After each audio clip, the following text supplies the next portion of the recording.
Okay, hi everyone. This is Clara Sante with Phyllis Club Kansas City, and we're happy to have Lisa Markley here with us at Advent Health, who's our registered dietitian that's going to walk us through anti-inflammatory power meals. So go ahead, Lisa.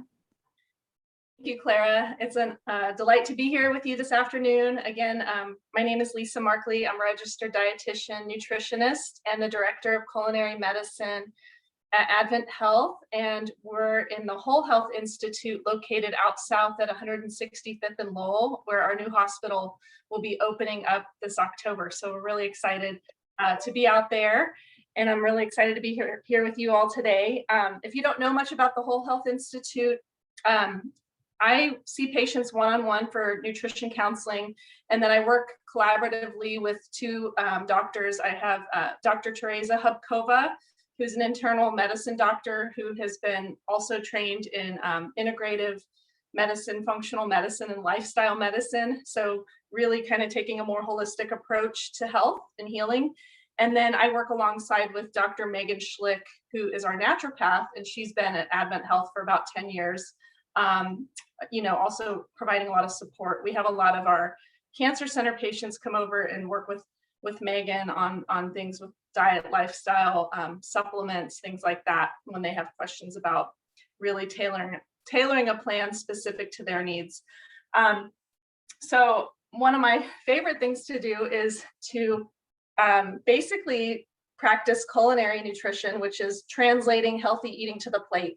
So it's like we've all heard, you need to eat more of this, eat more of that, but how do you do it in a way that tastes good, that also really emphasizes balance of nutrition and all the antioxidants that we need, all the anti-inflammatory compounds that we need. So in today's class, I'm really hoping to illustrate that for you. And you will be receiving a packet of recipes by email after today's class. I will share my screen. I'm going to talk you through a few things before we actually jump into the recipes. But today I'm going to show you anti-inflammatory power bowl. I think that's what I called it.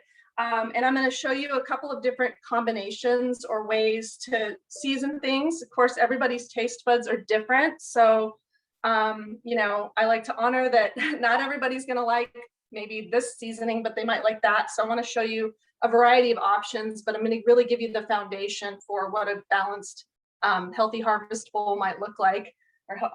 And then we're going to finish it today with our blueberry sunrise smoothie. So let me start with sharing my screen. I want to share a handout with you real quick that you're going to get in your packet. And it's, let me see here. Okay. Bear with me just a moment. Okay, so I'm sharing my screen and you should see it. It should say build a bowl. Clara. We're good. We can see it. Okay, you can see it. Okay, so in the recipe packet that I send you, what I'm gonna walk you through today in the kitchen is how to prepare some roasted veggies. And maybe you've done that before, but I'm gonna kind of talk through. There's so many different veggies that you can roast, and it just really depends on what veggie you're roasting and in terms of how much time it might take to do that.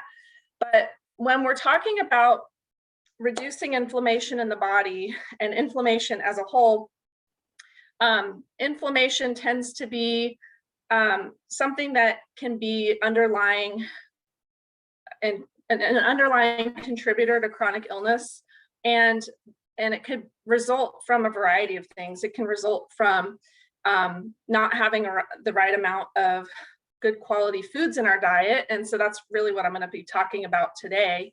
And it can, result from other things like infections and things like that. But today we're really going to talk about the foods and how they can really play a role in reducing inflammation in the body. So I have this buildable handout, and I know there's a lot of content on here, but I really want to just talk you through because I really think this is a nice way to illustrate balance on the plate. And so I always like to encourage people to really start their bowl with a foundation of some sort of complex carbohydrate. Today, This is brown rice. And as I'm sharing some of this information with you today, I'm also going to be telling you some of my shortcuts, because I know we don't all want to spend hours on end in the kitchen every day. So this actually is, I don't know if you guys have discovered this at the grocery store yet, but you can find frozen pre-cooked brown rice, and it comes in these little plastic bags. I usually just take it out of the bag and put it in a bowl and throw it in the microwave. And then when I get it out, I would top it with whatever I want to put on top. And today we're going to be showing you topping it with some roasted veggies, some other colorful veggies, protein, and flavor. So I'll walk you through each one of those things. At the store, you might also see frozen pre-cooked quinoa if you're somebody who wants to try another really great complex carbohydrate, nutrient dense whole grain that's actually a complete protein. So in and by itself, these grains don't really have a lot of flavor, but they have a lot of nutrition. They have a lot of good fiber that keeps your digestive tract moving through. They have a lot of magnesium, which helps with hundreds of functions in your body, and lots of other minerals. Like quinoa actually has iron in it, so it's a good blood builder. And these are good kind of foundational foods for a healthy meal. And so, of course, you could cook your own if you want, but again, I'm all about saving time and energy in the kitchen when we can. On that complex carbohydrate list, you'll see some other grains. Forbidden rice is a black rice that's really deeply pigmented with that same pigment that's in blueberries that makes it good. It's anthocyanin. So just thinking outside the box when you're looking at grain options and looking for color, even in that category when you can. Barley, soba noodles, whole wheat noodles, brown rice noodles. So those can be kind of your foundation. Or you can mix in or have, just starchy vegetables. Like today we're going to do roasted sweet potato and purple potato. In the winter and the fall, it's really nice to do winter squash, butternut squash. And again, you can get those at the store already pre-cut for you, so you don't have to really spend the time and the energy cutting those up. Then if you're somebody who's trying to reduce your carbohydrate intake, I don't think you necessarily need to. I think the carbs, like these quality carbohydrates that are a really rich source of fiber and, like I said, B vitamins and minerals are an important part of the diet, but some people are looking to cut back in some way. So some non-starchy alternatives would be like cauliflower rice or spiralized zucchini, or roasting a spaghetti squash. Even though that's in the winter squash family, it's a lower carb option as well. So those things could be kind of the base of your meal. And then I'm going to switch my camera over here in just a minute. And we're going to show you how to do the roasted colorful veggies. And then we'll talk about some protein options and some different flavor combinations. So we'll probably come back to this handout. I also want to, before I get into the chopping mode, I also want to show you in your packet. Can you guys see this anti-inflammation handout? Yes. Okay. So this is just a handout that actually came from, I don't know if you all get the My Health KC magazine that comes in the mail that has a list of our community wellness classes at Advent Health, but this came out, maybe a month or two ago. And it just has a summary. It's just a one-pager I grabbed from that magazine, but it's just a summary of some of the key foods and some of the nutrients they provide. Some of the key foods that we know have been shown to help reduce inflammation in the body. So I'm going to incorporate some of these foods into our recipes today. And of course, if you have any questions about these, maybe write them down, because we're going to do some Q&A at the end. But yeah, you'll see me talk about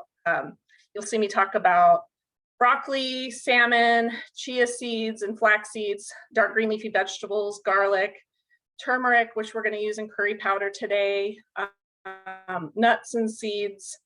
And I don't have ginger on the menu today, but that's a really good one. We're going to use some berries today as well. So this is a nice little synopsis of things to try to incorporate regularly. And today's menu is really going to give you some ideas for how to do that. So let me stop sharing. I'm actually going to spotlight my cooking view now. So hopefully you all can see my cooktop, my countertop rather. Does that look good, Clara? Do you want to keep the food document up? Oh, no, thank you. Okay, we're all good That's now. why I need to know what you can see on your end. All right, so you guys can see me in the kitchen now? Yep, we're good.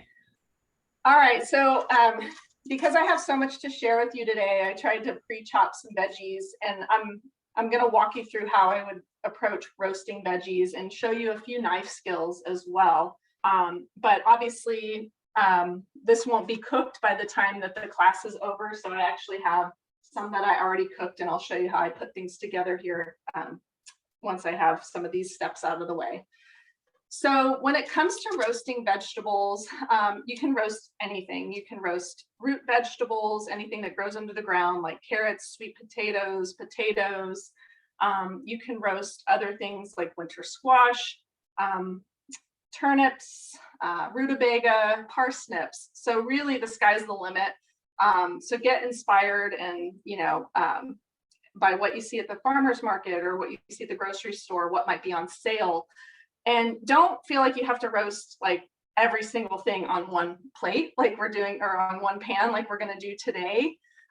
Keep it simple. If you just want to roast potatoes or you just want to roast sweet potatoes, that is just fine. You don't have to do all the things that we're doing today. I just want to show you options. And when you can have variety and color, that does really give your body the full spectrum of vitamins, minerals, and phytonutrients. And phytonutrients, phyto, P-H-Y-T-O, that word means plant. So these are nutrients that just come from our plant-based foods. And so you'll see on my sheet pan today, I've already chopped up, this is a sweet potato, but it's a white sweet potato. I've got carrots. I've got purple potatoes, which I don't know if you all have had those before, but they're very deeply pigmented with that anthocyanin, which is a phytonutrient that helps reduce inflammation in the cardiovascular system as well as in the brain, but throughout the body. Of course, we know carrots and sweet potatoes are a good source of vitamin A, beta carotene, which is a precursor to vitamin A. And I already rough chopped an onion. So the other beautiful thing about roasting vegetables is you don't have to have really good knife skills here, because you can just chop them and throw them on a pan. It doesn't have to look pretty. The tip though is that you do want to try to chop things as uniformly as you can. So like I tried to make my carrot chunks roughly the same size as my potato chunks, just so that they will cook evenly. And then the other thing is when you put them on the pan, you want to make sure you spread them out as best you can so that they don't crowd each other and they have ample room to really cook. So let me walk you through a couple of knife skills here. So anytime I start with something round, this is kind of a weird shaped sweet potato, I want to cut it in half first. So of course you really want to invest in a good knife if you're going to be spending time in the kitchen, because you try to cut a sweet potato with a steak knife, it's not going to get you very far. So anytime I have something round, I cut it in half so it doesn't wobble all over the place. And now it's a lot more secure on my cutting board. I'm just going to trim that. I usually leave the skin on for the extra fiber and nutrients that are in the skin. And then I'm just going to cut it in some bite-sized pieces, but you see how it's not wobbling all over the place because I have that cut side down. So then I'm just going to add it to my mixture of vegetables here. And what I love about roasting vegetables is you can roast these and then use them in multiple meals throughout the week. So I might scramble eggs and put them in my egg mixture. I might put them on top of a salad, have them as a side. I've even pureed them into a soup. just to get them, you know, I'm tired of eating them like a side. So I just puree them and make them into a nice creamy soup. So there's a lot of things you can do with roasted vegetables. And I would say they last, I would say, you know, probably up to 4 days in the refrigerator. We want to be mindful about food safety and foodborne illness, especially, you know, if your immune system is down, not to eat leftovers that have been in the fridge for too long. So being mindful of that. So this is my purple potato. If you don't want to go through any chopping, you can get like the really small potatoes that you don't even have to cut. You can just toss them in olive oil and put them in the oven. But these are, I just picked these up because I thought that they were really beautiful, and they don't look as beautiful on the outside as on the inside, but you can kind of see they're a really nice, deeply pigmented, very saturated potato. And the anthocyanin, like I said, is an anti-inflammatory antioxidant. When we talk about antioxidants, our bodies are all going through some sort of oxidative stress, and that oxidation creates inflammation in the body. So if we don't have enough foods in our diet that really saturate our cells with these compounds, then our cells become more prone to damage. So these phytonutrient-rich foods can really kind of be almost like that force field or that protective armor that our cells need to keep them healthy. So those are some of my root vegetables. At this point, drizzle with olive oil, salt, and pepper. These will take about probably 35 to 40 minutes in the oven. If I wanted them to take less time, I could cut the vegetables up smaller and roast them for less time. And I think I usually roast them about 400 degrees. There are other veggies that you can roast that take less time. So I'm going to show you, of course, broccoli. And I've got mushrooms, and I've got bell peppers. Last night I taught a cooking class where we roasted cherry tomatoes. We just tossed those in olive oil. And so there's, you know, a number of different types of veggies that you can roast. Now, anything in this that's currently on the cutting board takes about, I would say, 15 to 20 minutes. So let me talk you through some of the health benefits of some of these. So what I could do if I wanted to really have that variety, right? I could go ahead and start, let's just pretend that I got this started in the oven, and I pull it out about halfway through, about 20 minutes through. And then all of these veggies, you know, if I have room on my pan, I can just add to the other side and then put everything back in and let it finish. So, so of course we know broccoli is an anti-inflammatory food. It's got compound in it called sulforaphane.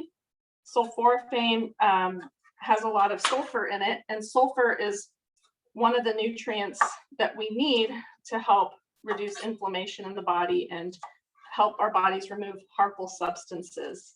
So, of course, it also has a lot of other anti-cancer compounds in it as well. And there's other cruciferous vegetables that you could use. You could do Brussels sprouts. You could even roast cabbage. There's a lot of things you can do. If you wanted to do, if you don't like broccoli or cabbage, you could do, I've got some arugula today, which is a salad green that's part of the cruciferous vegetable family. Kale and kale and collard greens are also in the cruciferous vegetable family. So there's a number of different cruciferous vegetables that could be swapped out for broccoli, but this is something that's a food group that would be ideal to get in your diet on a daily basis in some capacity, whether it's on a salad or roasted. So let's pretend these are already roasted and halfway through, and then I'm going to put my broccoli here and mushrooms. I usually these are cremini mushrooms or baby portobellos, but any mushroom is good because there's a type of fiber in here called beta glucan, and the fiber really helps with inflammation because it keeps your bowels moving, it keeps your gut healthy, and a lot of times when we have inflammation in our gut, then it can kind of spread to other parts of our body. So I usually just quarter these because they're going to shrink a little bit. And it depends on the size of the mushroom, but again, I'm really trying to get them about the same size as what I already have in here. And lastly, I forgot to do my garlic. So I didn't show you how I chopped the onion, but I just rough chopped it. But garlic is in the same family as onions, and allium vegetables like onions, garlic, leeks, shallots, chives, those are really good to have in your diet on a daily basis, because they also contain some of the sulfur containing phytonutrients that help reduce inflammation. They're also antimicrobial, antibacterial, antifungal, so they can really help a lot. If you're somebody who likes the garlic flavor more dispersed throughout, then you can chop it up. Or if you rather big chunks, you can leave them more whole. It's really up to you on what you prefer. Obviously, the more you chop it up, the more it will really dissipate that flavor throughout, or disperse that flavor throughout. And so, I usually just like to chop a little bit of garlic and get that going in there. All right. So, and I don't know if you guys saw me do that, but my easy way to dealing with garlic is I take the side of my knife and put my weight into it to really press it so that the paper comes right off. If you wanted to use jarred garlic that's already been peeled, that's fine. It really use those convenience factors when you need to. Those convenience options are there for a reason, and there's no problem in simplifying things when you need to. Bell peppers are another really great thing to roast, and they take about the same time as like broccoli and mushrooms. And what I usually do here, if you have like a full-size pepper, I like to keep the baby ones on hand because I just wash them and throw them in a bag. They're a nice portable snack that doesn't take much prep. But let's pretend this is a regular sized pepper, and I'll just show you how I approach cutting it. So I usually stand it up on its bottom, and then to really avoid the seeds, I just cut it, rotate it, cut it again, rotate it, cut it again, and then like if this is a bigger pepper, you'd have all the seeds kind of hanging from the middle, and pretty clean on the inside here. So I'm not personally a big fan of green bell peppers because they're harvested before they're ripe, which means that they're not going to be as high in like vitamin A and vitamin C. If a pepper is allowed to stay on the vine, it'll eventually turn into red, yellow, or orange, depending on the variety that it is. So I think that the ripened peppers obviously taste better because they've had that time for the flavor to develop and those nutrients to really develop. So you can, again, we just rough chop these about the same size as our other pieces of veggies. But yeah, these are vegetables that I always have on hand for snacks or for roasting. Here, I'm just going to save some time. You'll notice that peppers also have a little bit of this white pith that's in the middle. I don't always trim that away because there are bioflavonoids in there that actually help your body absorb the vitamin C that's in the pepper. So I don't mind it. The taste and the texture doesn't bother me, so I usually just leave it in. So those are a variety of vegetables. As you can see, there's a lot of color on the plate here. If you wanted to just roast your root vegetables and then when we build our bowl, incorporate more of some of these vegetables raw on top, you can always do it that way too, depending on what kind of texture you might be looking for or flavor you might be looking for, but you can really personalize it the way that you want. Okay, so let me clear my plate here for a minute. See how we're doing on time. I think we're doing good. And again, like I said, we're going to answer questions at the end. I'm used to answering questions as we go along, but and we will make sure if you have any questions that you're jotting them down on a notebook, and then we can spend about 10 minutes or so at the end answering questions. Okay, now let me take you to the next step. Once you're, okay, so I would drizzle olive oil, salt, and pepper on here. You can season it with herbs if you want, like maybe sometimes you like to use rosemary or thyme, or you can just keep it in, more neutral and then season it as we go. And I'm going to talk you through some flavor combinations. So these are some of the roasted vegetables we made last night in my cooking class.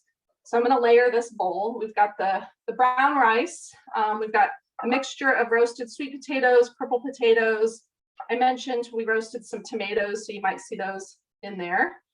Okay, so now you've got lots of colorful veggies in your bowl. And the roasting really deepens the flavor. It brings out some of their natural sweetness. If you're somebody who doesn't like a lot of the bitter flavors from like broccoli or the pungent flavors from onions, when you roast those things, it does really soften some of those flavors and brings out some of their natural sweetness. So this is a nice foundation, but now let's talk about proteins that we can add here and other flavor combinations. So I've got a couple of things I want to show you. Okay, and again, this is kind of quick and simple stuff too. So if you wanted to make it more with a Mexican flavor profile, you could season your vegetables with maybe a little bit of cumin and chili powder, and then top it with salsa or taco sauce. Again, just whatever you find at the store. Ideally, when you're looking for products, I usually try to avoid things that don't have high fructose corn syrup or a lot of additives and preservatives. So read your labels. And I really like, this is one of my go-tos because these freeze well. These are just like avocado little guacamole thing packets, and they're individual, and you can freeze them. They usually come in a box of like 10 or 20, depending on where you get it. And because they freeze well, like let's say you're not going to eat all 10 of those right away, you can just take them out as you need. And they will need a little time to thaw, but they don't change texture because avocado is mostly healthy fat, and that doesn't really crystallize in the fridge. So if we wanted to do kind of a Mexican flavor combination, we could do salsa and or taco sauce, or they even have a lot of pre-made enchilada sauces that you could drizzle on. If you wanted to heat those sauces up first, you could do that, and then top it with some healthy fat from the avocado. So that's one option. Okay, if you want to do more Mediterranean, you could, of course, you could put like, sorry, I meant to talk about protein too. So let's say you had some rotisserie chicken, so you had some leftover chicken you could shred up and put on there too. Or if you wanted to bake some chicken, the recipe packet that you're going to receive actually has my juicy oven baked chicken recipe. And it's just chicken breast, very simple, on a sheet pan, and you wrap it in parchment paper. And that's important because if you're using chicken breast or even chicken thighs that the skin's been removed, you don't have that moisture seal anymore. So the parchment really helps to seal in that moisture and keep the chicken breast from drying out. So if you're in the kitchen and you want to roast some vegetables and bake some chicken at the same time, that's fairly easy to do. But let's say you're cooking a few extra chicken breasts to get you through the next couple of days, and you don't want them to be all dried out, use the technique in the recipes that I sent you. So the next flavor profile or combination I want to tell you about is more of a Mediterranean combination.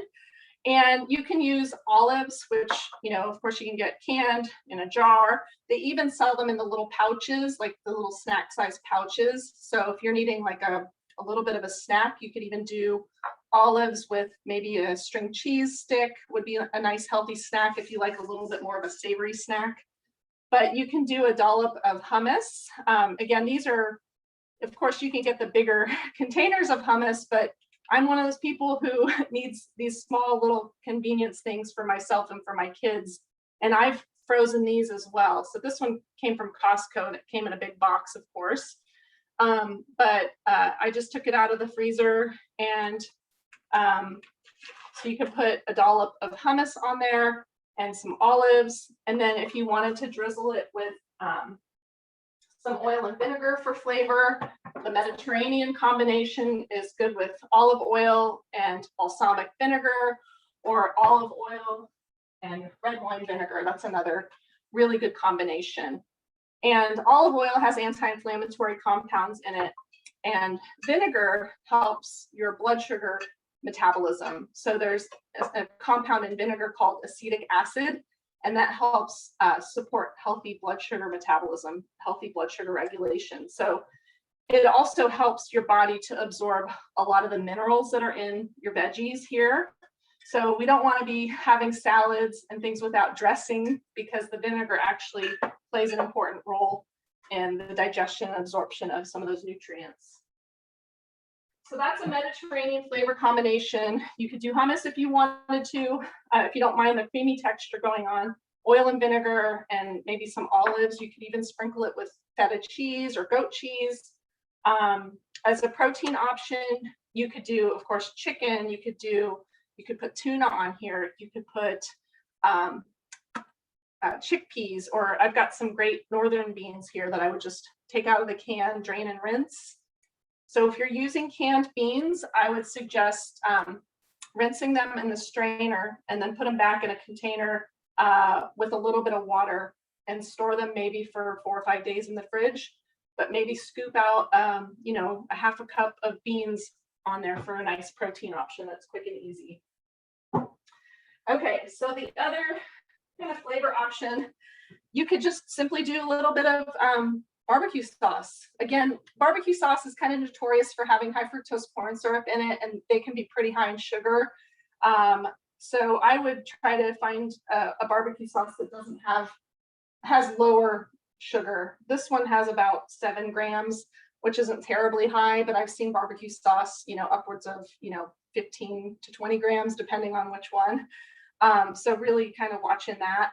And, there's a lot of different options out there, as you guys know. So I'm not necessarily telling you that this is the only option, but, seasoning it with a little bit of barbecue sauce is another great way to get some flavor in a very simple manner.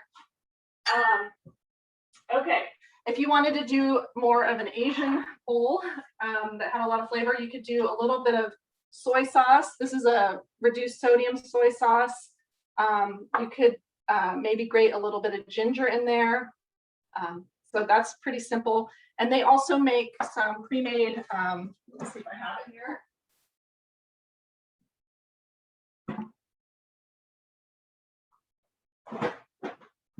Sneaking into my fridge. They also make some teriyaki sauces that would be pretty easy to drizzle on a bowl. And this just has soy sauce mixed with garlic and ginger. So it's already got everything kind of pureed together for you.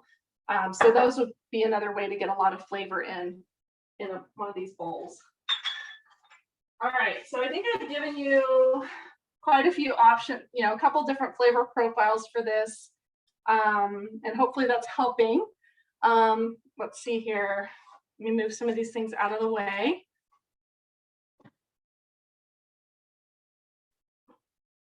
One other recipe that I put in your packet that you're going to get, the protein option could be either canned wild salmon or a canned tuna. And the way that I like to make this, of course, we hear all the time that salmon is anti-inflammatory because of the omega-3s that are in it. But this one's really nice because it doesn't have a lot of water that you have to drain off. So it makes it really pretty easy to work with. And the way I like to season it is with a little bit of curry powder. We talked about turmeric at the beginning, which is the active compound in turmeric that reduces inflammation is called curcumin. And turmeric is the key spice that's found in a lot of curry powders. So I do maybe like 1 to 2 teaspoons. You can always start small and make sure it's something that, your palate likes. But if you like Indian or Thai food, typically people like curry powder. And this is a mix of different spices. It's got coriander, turmeric, some onion powder, and some other things that really make it taste good. So maybe your protein is you're mixing your canned salmon or tuna with a little bit of mayonnaise, a little bit of curry powder. You can even put some chopped, if I wasn't putting this on the bowl, I might chop up some apple and maybe put in some like walnuts or cashews in here. So there's a little extra crunch and sweetness. So that's a nice way to get that in. And then you could just put that right on top of your bowl as your protein. So hopefully this has given you lots of ideas. I can't wait to hear your questions when we get to the end here. So those are some convenient things to have on hand. Okay, let me see. I think we're going to go ahead and move on to the smoothie recipe.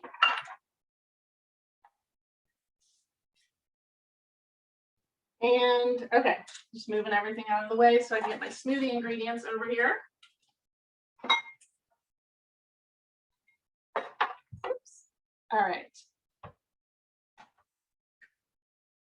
So this is my blueberry sunrise smoothie. And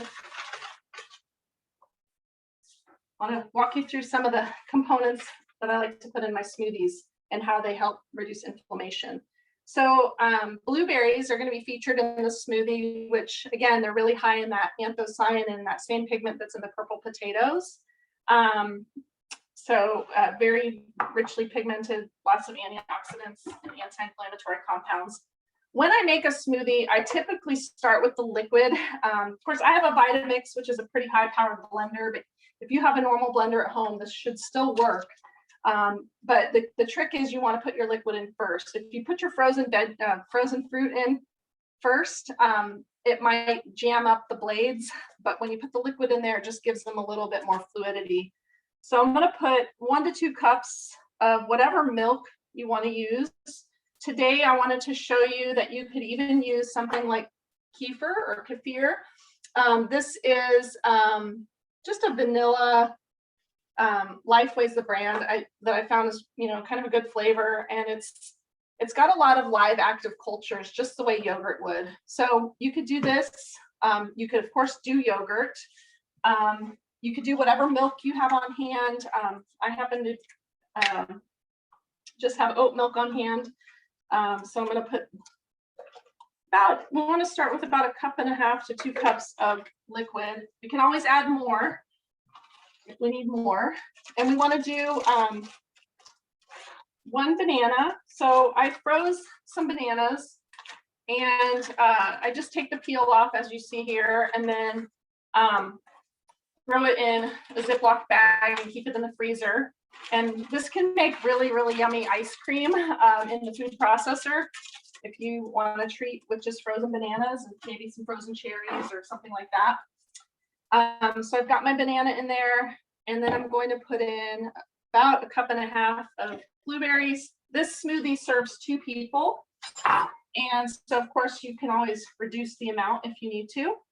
And then a few other things that I like to put in, and you can use the little cutie oranges if you want, but instead of putting orange juice in here, I'm putting the whole orange because we want the fiber, we want the bioflavonoids, again, that are in the pith that help our body to absorb the vitamin C that's in this orange.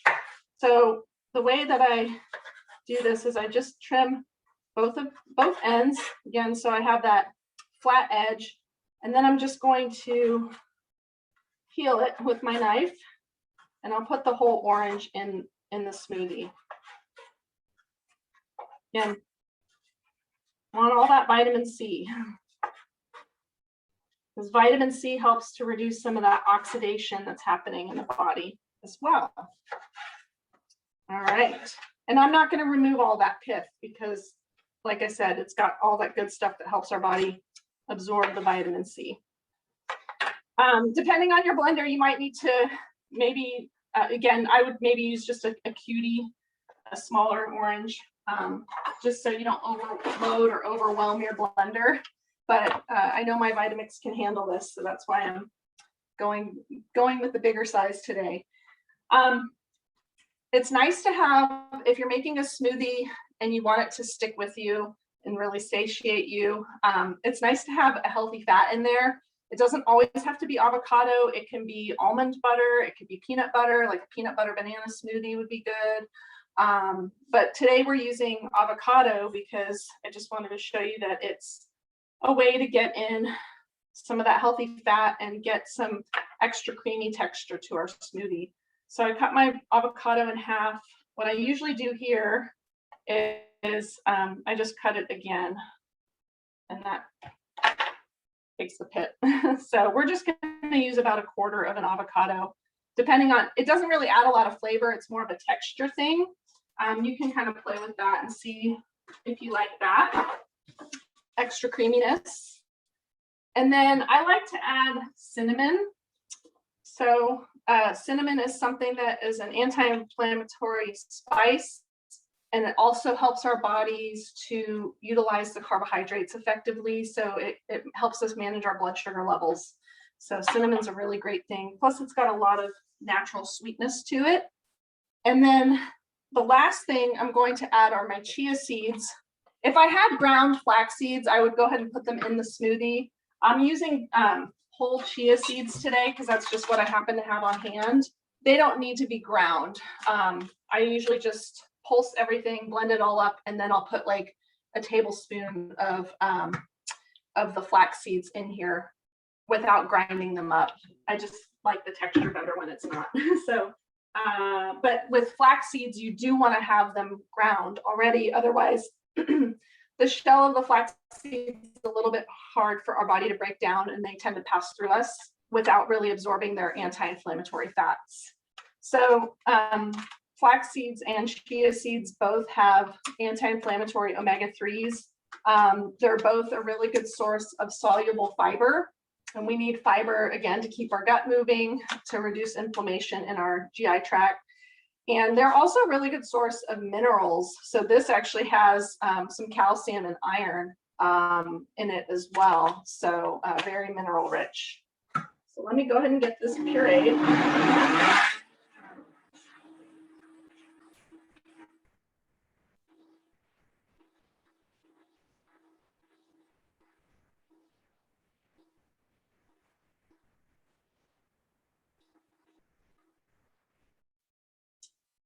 Okay, so depending on how much milk you put in and how big your orange and how juicy your orange is, this makes about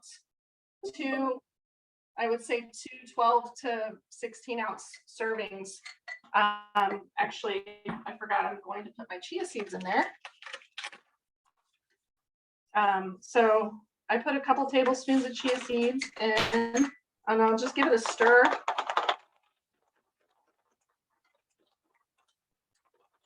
Instead of, I mean, you could blend them if you wanted to, but this is just how I do it.